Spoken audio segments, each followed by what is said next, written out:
ప్రజా TV Telugu news కి స్వాగతం. సిఐటియు 54వ ఆవిర్భావ దినోత్సవం మే 30వ తారీఖు సందర్భంగా జిల్లా వ్యాప్తంగా అన్ని మండలాల్లో జెండా ఆవిష్కరణలు చేసి సభలు సమావేశాలు నిర్వహించాలని చెప్పి సిఐటియుగా జిల్లా కమిటీగా పిలుపునిస్తా ఉన్నాం.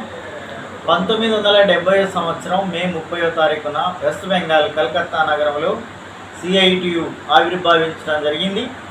54 సంవత్సరాలుగా త్యాగం పోరాటం అనే నినాదంతో పెద్ద ఎత్తున కార్మిక సమస్యల మీద రాజీ లేనటువంటి పోరాటం నిర్వహించినటువంటి పరిస్థితి ముఖ్యంగా ఉంది.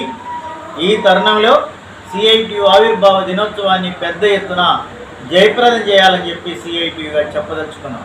ఎందుకంటే దేశంలోనూ రాష్ట్రంలోనూ అనేక రకాల కార్మికులు కష్టాలు, ఇబ్బందులు, సమస్యలు ఎదుర్కొంటున్నప్పుడు స్కీమ్ వర్కర్ల సమస్యల మీద, కాంట్రాక్టు ఉద్యోగులు పర్మనెంట్ చేయాలని, పబ్లిక్ సెక్టర్ను కాపాడాలని, అనేక సమస్యల మీద, కరువు కాటకాలు వచ్చినప్పుడు ఏదైతే వీటన్నిటి సమస్యల మీద సిఐటియు దీర్ఘకాలికంగా రాజీ లేనటువంటి పోరాటాలు పెద్ద ఎత్తున నిర్వహించడం జరిగింది.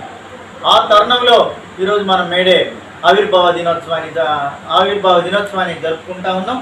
అంతేకాకుండా రేపు 4వ తేదీ ఎన్నికల కౌంటింగ్ తర్వాత ఏ ప్రభుత్వాలైనా వచ్చినా ఆ ప్రభుత్వాలు, కొత్త ప్రభుత్వాలు కూడా మేము చెప్పదలుచుకున్నది ఏంటంటే, విజ్ఞప్తి చేయదలుచుకున్నదంటే, కార్మిక సమస్యల మీద పనిచేయండి, కార్మికులు ఇబ్బందులు లేకుండా చేయండి, కార్మికులను కాంట్రాక్ట్ ఉద్యోగులను పర్మనెంట్ చేయండి, స్కీమ్ వర్కర్లకు జీతం పెంచండి, అవకాశ ఉద్యోగులకి జీతం పెంచండి, అంగన్వాడీ కావచ్చు, ఆశాలు కావచ్చు, మున్సిపల్ కావచ్చు, విద్యుత్ కావచ్చు, లేకపోతే అన్ని రకాల ప్రభుత్వ ఉద్యోగుల్లో పనిచేసే వారికి అన్ని సమస్యల మీద పనిచేయాలని చెప్పి చెప్పదలుచుకున్నాం. అట్లా విద్యారంగం కావచ్చు, వైద్య రంగం కావచ్చు, అన్ని సమస్యల మీద ప్రభుత్వాలు పనిచేయాలని ప్రత్యేకంగా చెప్పదలుచుకున్నాం.